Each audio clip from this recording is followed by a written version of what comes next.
રાજકોટમાં ઠેર ઠેર ખાડાથી સ્થાનિકો ત્રાહિમામ પોકારી ઉઠ્યા છે। જગન્નાથ વિસ્તારમાં ખાડામાં પડતા એક મહિલા ઘાયલ થઈ હતી। 1 ફૂટથી લઈને 5 ફૂટ સુધી લાંબા ખાડા પડ્યા છે।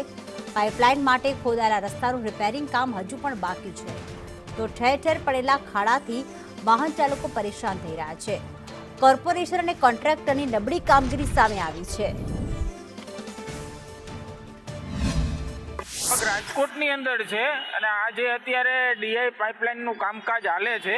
કોઈ પણ આયોજન વગરનું કામકાજ ચાલે છે, કારણ કે દિવાળીના સમય દરમિયાન કામકાજ ચાલુ કરવાનું હોય તો એની જગ્યાએ આ લોકોએ ઉનાળાની એન્ડ ટાઈમમાં કામકાજ ચાલુ કર્યું છે। એટલે ખાલી રોડ વિસ્તારમાં જ નથી, લગભગ મવડી વિસ્તારની દરેક સોસાયટી અને શેરીઓની અંદર પણ આ પ્રકારના ખાડા અને રસ્તાની વ્યવસ્થા નહીં। તમે એ વાત જ મૂકી દો, જો 1 ઇંચ કે 1.5 ઇંચ વરસાદ થાય ને તો આ તમારી સામે જે બાપા સીતારામ ચોક દેખાય ને એ વિસ્તાર કે એ સ્થળની અંદર લગભગ અંદાજે 3 થી 4 ફૂટ જેવું પાણી ભર્યું હોય અને હાલવામાં પારાવાર મુશ્કેલીઓ થાય અને એમ્બ્યુલન્સ હોય કે કોઈ બી વાહન હોય ધક્કા મારી અને બહાર કાઢવું પડે। બહુ યાદી તકલીફ પડે ચોમાસામાં તો બહુ, એટલે બહુ નાના છોકરા સાયકલ જતા હિસાબે તો બહુ તકલીફ પડે બધાને।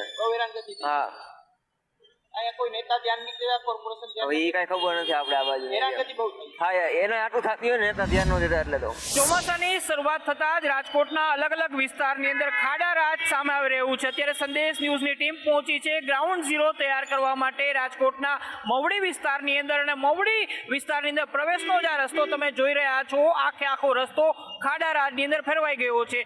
આ માત્ર શરૂઆતનો જ ભાગ છે, પરંતુ આ પ્રકારના ખાડા મવડીના અલગ અલગ વિસ્તારમાં તમામ રસ્તાઓ ઉપર તમને જોવા મળશે।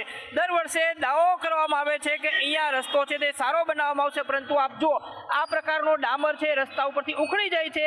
આ પ્રકારનું નબળું કામ કોન્ટ્રાક્ટર દ્વારા કરવામાં આવ્યું છે। જો હાથથી જ ડામર ઉખડી જાય છે। આ મવડી કે જે રાજકોટનો સૌથી સમૃદ્ધ ગણાતો અને સૌથી વિકસિત ગણાતો વિસ્તાર છે કે જ્યાં ડામરના આ પ્રકારના સ્તર ઉખડી રહ્યા છે। ભ્રષ્ટાચાર કહો, નબળું કામ કહો કે પછી લોકોની જે પીડા છે કહો, આ આખા વિસ્તારની અંદર આ પ્રકારની સ્થિતિ અલગ અલગ રસ્તાની અંદર જોવા મળી રહી છે। આના માટે જવાબદાર કોણ છે એ સૌથી મોટો સવાલ મવડી અને રાજકોટના લોકો પૂછી રહ્યા છે। કેમેરામેન માધવ ભટ્ટ સાથે મયુર સોની, સંદેશ ન્યૂઝ, રાજકોટ।